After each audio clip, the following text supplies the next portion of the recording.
My husband's paranoia has gotten so intense that he demanded I wear a tracker while he's on his work trip, and now I have just 2 weeks to leave my whole life behind before he gets back. I, 29 female, have been married to my husband, 30 male, who I'll call Alex.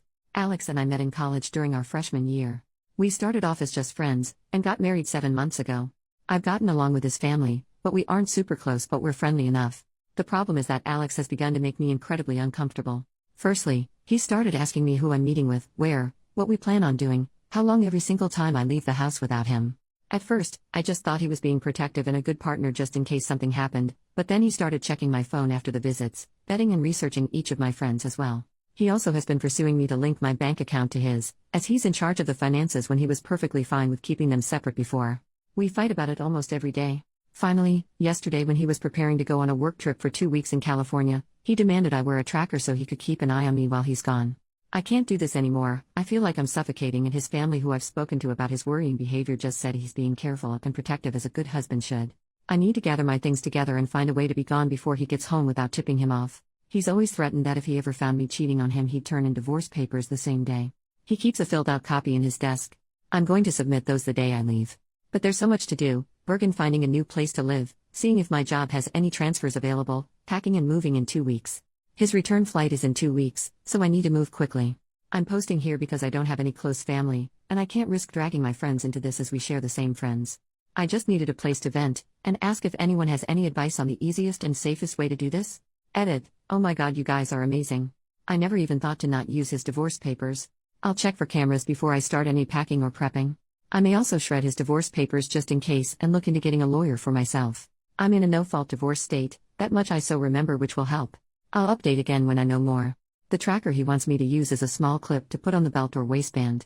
I'll wear it unless I'm going or doing something related to me leaving. No pets yet, thankfully. First update 2 days later. So I've gotten a lot of support and helpful advice along with questions I thought I should clarify before I proceed with the update. Some ask why I'd be hiding things from Alex regarding going out and who I'm meeting with. I don't, and I have nothing to hide. However, when he begins to then double-check everything I tell him with the other people there, right down to each person I talked to and what I said. Did I send any text messages? Did I order food? How much did I eat? That's when it started to feel like I was slowly being pushed into a corner. It didn't start that bad, but gradually grew worse over time. All of the Reddit subs my in-laws' families are part of are related to gardening and DIY, so I highly doubt they'll see this. If so, by the time they do, I'll hopefully be gone. I talked to my job and explained things to my manager. And they promised to look into openings in other states to see if they could get me into one. They'll have an update on that in 3 days. I trust that my bank account is secured, considering he's tried to get into it before and failed. I found one camera in the kitchen, another in the living room, and one in our bedroom. As such, I've left them in place for now and done all other planning, in the bathroom pretending I'm taking a bath. I'm honestly staying away from the domestic violence services as my sister-in-law is unfortunately higher up in those, considering she volunteers there, and I have a feeling if I did show up there, they would know in a heartbeat. I can't look for apartments until I get the update from my work, but either or, I'm still going to be leaving the state. The day before I do, I will be changing my number carrier and wiping my laptop and all of his electronics before I do. I've met with 2 lawyers so far and had them look over the paperwork. My husband had prepared and both said that it did have some clauses in it that could have caused me some trouble down the line. What alarmed all of us closed the fact that several of those clauses dealt with future children, and not as a hypothetical. Like several here suggested, I have a feeling he fully intended on getting me pregnant to keep me trapped and tied to him. There are 3 other locations my job could send me to, and I have. As a precaution, I begun looking into all 3 cities and housing in the areas. Just in case one of those, this is the one they send me to. Even if they don't have an opening that they can push me into, then I will just have to quit, move and figure things out on my own. I have enough money to live and survive for a few months until I can pick up another job. Unfortunately, all of our friends are mutuals and would likely be unaware of the consequences of saying or sharing anything I do or say with my husband. I don't have any surviving close family, and obviously my in-laws are not a good resource to rely on. I am on my own, unfortunately, other than the wonderful bonds I've begun to make here. I will update again if I get more information or something else happens. Otherwise, I'll update when my work gets back to me. I do plan on leaving before he returns, though, just to make sure that I'm not anywhere near here at that time. Second update 1 day later. Good news. My work has an opening I qualify for that will not only shift me across the country, but also comes with a salary increase as well. I've started telling my in-laws and friends that I'm planning a surprise outing for when my husband gets back for just the 2 of us. This way, people don't give me odd looks if they see me out and about. I've even gone as far as asking my mother-in-law to show me his favorite recipes. Meanwhile, I found a moving company that, while small, is willing to work in a storm. The reason is in 5 days, we're supposed to get hit with a large storm front. I plan to shut off the breaker and say we lost power if he asks, just as several people here suggested, and even sent him a short clip of the storm. I will have all of my stuff moved that afternoon, and I will be flying out once the weather has cleared enough to do so. I have a lawyer who will push my divorce through, and I filled out the necessary paperwork so that I don't have to be here for it. I'm not suing for assets or alimony, and I've shredded his divorce papers as well. I've set up a cheap payphone plan until this is all said and done, at which point I will find a new carrier, number, and phone. This one is being wiped and left behind. My laptop is provided by my work, and the IT department inspected it thoroughly and it was clean, thankfully. No other electronics aside from my laptop. New phone will be coming with me. If Alex needs to talk to me, he can do it through my lawyer. Not sure if anything else will happen. My fingers are crossed that he doesn't think anything's amiss until after I leave, and I'm not turning the breaker back on when I do. He can when he gets home. My work is covering the plane ticket, so that at least is one expense I don't have to finagle in.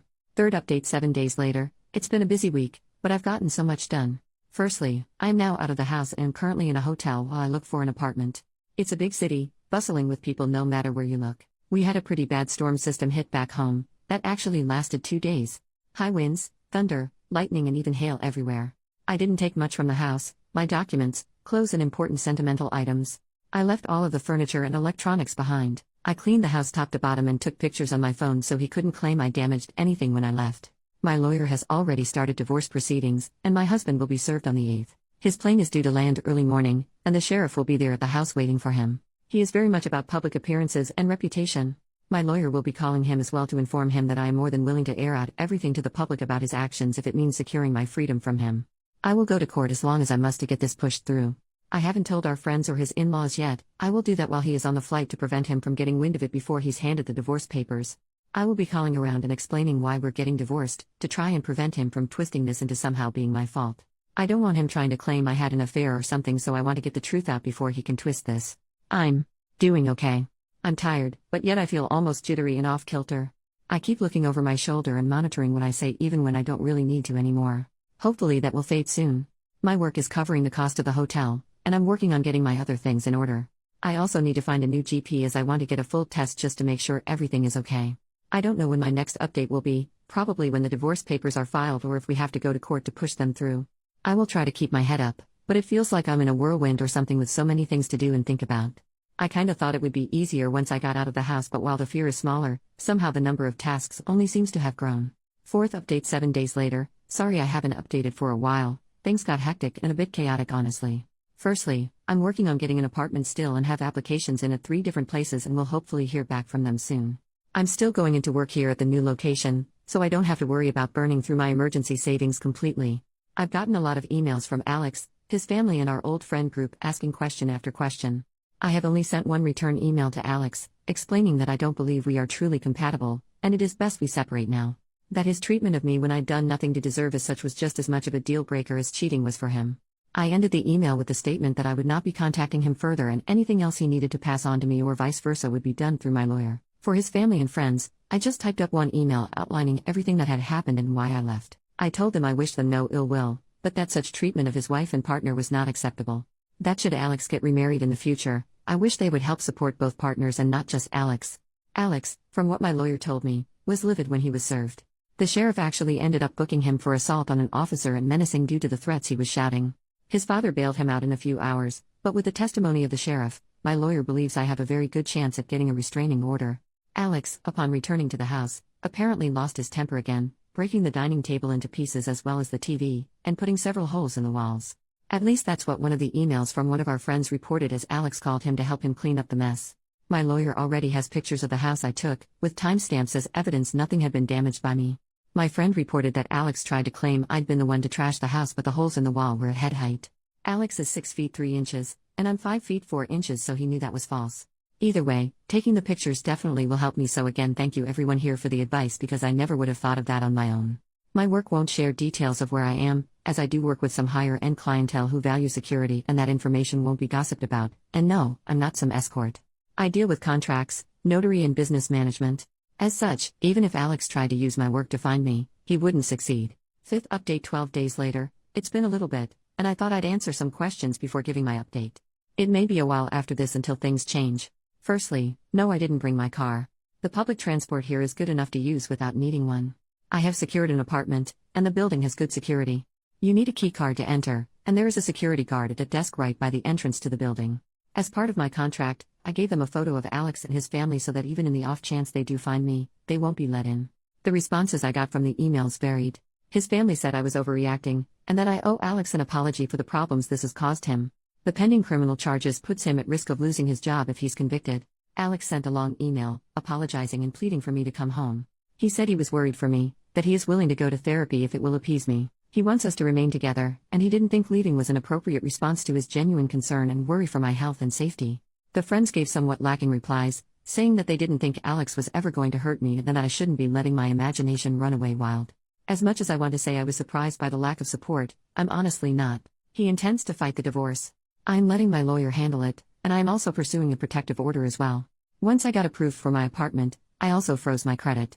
I've changed my phone carrier and number, as well as making sure none of my documents list Alex as next of kin or POA.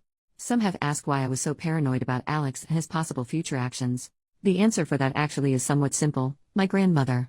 I love that woman to bits. As a teen, she explained why my grandfather was never around. He was extremely abusive and manipulative, and her generation didn't allow divorce really. She wouldn't have been able to buy a house or get a good enough job to support her and my mother on her own. As such, she endured it, shielded my mom as she could until my grandfather died. When I felt like I may have been overreacting, I remembered how she'd said she'd always wished she'd been able to see my grandfather for what he was early on when she may have been able to annul the marriage. I don't know when I'll update again, maybe when the divorce goes through or if something big happens, but until then, I'm just trying to keep my head above the water. 6th update 1 month later. It's been a month since my previous update, and I wanted to share some of what's been going on in the meantime. The divorce is proceeding, but even though I don't need him to agree, and he's not, it means I have to go through the courts to get it approved. As such, it could be upwards of 6 months to push it through even though I'm filing without attempting to claim property, alimony or compensation. I just want a clean break and separation. Alex has attempted to use our friends to reach out to me, as he doesn't want to use my lawyer for communication. He's saying it's disrespectful and cowardly to hide behind my lawyer, and not meet him face to face. Alex wrote me a letter that he did pass off to my lawyer, but the contents were him justifying his actions and claiming that in today's time it is dangerous for women to be on their own, which is why he was so intent on trying to keep me safe from harm. He wanted me to understand that he was trying to protect me as best he could and was hurt that I would just lie to him and hide my actions from him related to my dissatisfaction with our marriage and my moving. I didn't reply, because at no point did he apologize. All he did was turn everything around on me as I was being overly dramatic, emotional and cowardly. There was a second letter with Alex's from my sister-in-law. Her letter was honestly disturbing and completely justified my misgivings regarding approaching her in any kind of professional capacity. She spent 5 paragraphs detailing how a real abusive relationship looked like and that Alex was the furthest thing from abusive. The details she included were all related to financial abuse and physical abuse. Nothing like what Alex had been doing. She stated that my attempts to smear her brother's name for attention and clout made me the abuser, not him. I haven't really been able to process that, admittedly. Part of me can't help but wonder if she's right. I mean, I blindsided him by leaving as I did and refusing to speak with him at all. My old boss recommended that I look into getting into therapy after I moved, and I think I need to. I have had a hard time adjusting to being on my own. I keep censoring myself and haven't even gone out to eat yet. I always end up worrying about what if someone sees me, what if I get in trouble for spending my money on something frivolous. My lawyer is continuing to fight for the divorce, and I shouldn't need to be physically present in court. Any meetings needed between me and the judge can be done via Zoom. I'm trying to avoid confrontation with Alex and his family for now as much as I can and passed both letters to my lawyer in case he needs them. Our friends are mostly trying to avoid taking sides still, and I'm honestly approaching the point of just letting them go as well. I'm tired of fighting for them to understand at this point. I don't know if anything is going to happen, so my next update may not be until around mid-November depending on how long it takes to push the divorce through. Work is going well, and it's helpful to have something familiar to anchor my day-to-day life when so much has changed and is changing even now. New update 4 months later. It's been a while since I last updated, as I needed to let the court step in as Alex was not willing to grant my request for a divorce. We started with mediated session via Zoom, but after 4 sessions it was decided that no compromise could be reached between us. The things Alex was pushing for were ones I'm not even willing to humor, let alone agree to. He wanted me to tell our friends and those I'd sent the information to about his actions that I'd made it up in order to gain sympathy. He also wanted me to pay him for defamation and suffering, especially the wages he lost because of sitting in jail for 2 days and missing work before getting bailed out. Lastly, he also wanted me to return and to quote him, stop my foolish behavior and act like a proper wife and partner. Yeah, no. So, needless to say, our mediated sessions went absolutely nowhere. The judge isn't seeming to buy into Alex's act, thankfully, because he certainly tried. It took me far too long to see Alex for who he was, and part of me feels like an idiot because I didn't see it at all. Yet, the judge seemed to clock him for exactly what he is within the first meeting. Maybe I just didn't want to see it. I don't know. Alex ended up arguing with the judge a lot, even being held in contempt 4 different times. I think it's honestly why this moved as quick as it did. It didn't help that Alex tried to pull in his family as character witnesses, but they were dismissed by the judge as the abuse wasn't seen or heard by them, and as such, they only knew part of Alex's character. In his closing statement after he approved the divorce, he went on to call Alex a narcissist, and that if Alex loved himself so much to abuse the one he'd married to let the divorce happen, and marry a mirror next. I didn't think a judge was allowed to say that. At all. But my lawyer just shook his head and told me not to say anything, so we left. So here's the update I'm sure everyone's been hoping for and guessed: I'm officially divorced. The documents were processed 3 days ago, and I'm still in disbelief. I have no contact with Alex any longer, nor do I want any. I'm not going to give our friends my new contact information. I may not have replied to everyone, though I tried, but I did read all of your comments. I really did. Your repeated statements about how they weren't actually friends really helped me see that they weren't. So, I decided that since I moved far from that place, I needed to start over. New home, new place, new friends. It's slow, and I've started therapy, though it took almost 3 months to get it due to the usual wait times, but I've been going 3 times a week ever since. It's helping, even with things I thought were done and dusted. Alex didn't take the divorce well, according to my lawyer, who's been keeping up with him to make sure he stays away from me. He did something at work. I don't know what is. Obviously I have no way to gain that information, but whatever it was cost him his job. My lawyer also did something I didn't expect him to, but something I think everyone will like. He took the letter my ex-sister-in-law sent me and forwarded it to the domestic violence organization she works for, along with an informal statement regarding Alex, his actions, and the decision of the judge. She's been let go as well, and given how tight those organizations are with one another, my lawyer said that the likelihood of her getting a position at another is slim to none. I actually laughed, though I was a bit teary, when he said that, and that Slim is on a leaky rowboat to China. I've been crying a lot lately, but my therapist says it's normal and shows I'm actually processing things instead of bottling them up and pushing them down. I'll try to update in a month or so, if my emotions level out some, to explain a few more of the details, but I wanted to get this out there, and thank everyone for their continued support and encouragement. I appreciate each and every one of you. I really do. You gave me the hope that leaving him wasn't going to be this giant black mark I'd never heal from or move on from. Work is going well, and the sense of normality and routine is helping me avoid feeling like everything has been spiraling out of control.